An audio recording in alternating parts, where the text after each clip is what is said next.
বিসমিল্লাহির রহমানির রহিম। আসসালামু আলাইকুম। মাননীয় স্পিকার, এই বিলটা আমাদের মাননীয় অর্থমন্ত্রী বাছাই কমিটির মাধ্যমে আমাদের এই মহান পার্লামেন্টে উনি উত্থাপন করেছেন বিবেচনা করার জন্য। আমি গতকালকেই আপত্তি দিয়েছিলাম।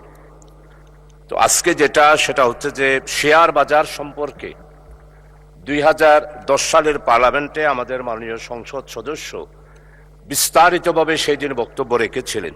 শেয়ার বাজারে কি পরিমাণ লুটপাট হয়েছে এবং শেয়ার বাজারের মাধ্যমে কিভাবে অর্থ লুটপাট করে বিদেশে পাচার হয়েছে এই জাতি ভালোভাবেই জানে মাননীয় স্পিকার। কোটি কোটি মানুষ তাদের পুঁজি হারিয়ে পথে বসে গিয়েছে মাননীয় স্পিকার। মাননীয় সদস্য, আপনি কি আপত্তি দিচ্ছেন? আমি আপত্তি দিয়েছি, আপনি পারমিশন দিলে আমি বিষয়টা আনতেছি। এইখানে যারা লুটপাট করেছেন তাদের শাস্তি করেছেন শুধুমাত্র 5 বছর, আর এরপরে জরিমানা 5 লক্ষ। এরপরে 5 কয়ের যেটা সংশোধনী, সেখানে বয়স হলো 65, এটা থাকলেই তো পারে।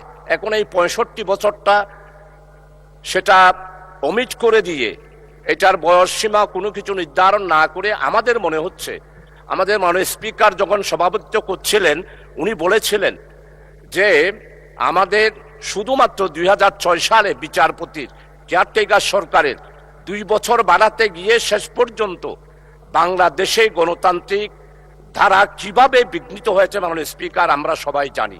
মাননীয় সদস্য, আপনার আপত্তি রিপোর্টের ভিতরে থাকতে হবে। করার জন্য যদি আমাদের সরকারের পক্ষ থেকে যদি এরকম কোনো ব্যক্তি থেকে থাকে, তাহলে আমার মনে হয় এটা তো কোনোদিন স্বাধীনভাবে তাদের কাজ করতে পারবে না।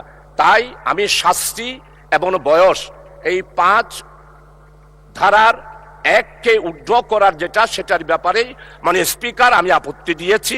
বিলটা জনমত যাচাই, আমি সংশোধনের জন্য গিয়েছিলাম জনমত যাচাই দেওয়ার, কিন্তু বন্ধ হয়ে গিয়েছিল। তাই এই বিলটি আজকে পাশ না করে জনমত যাচাইয়ের জন্য এইটা আবার জনমত যাচাইয়ের জন্য জনগণের কাছে পাঠানোর জন্যই আমি প্রস্তাব দিচ্ছি মাননীয় স্পিকার। আপনাকে অসংখ্য ধন্যবাদ।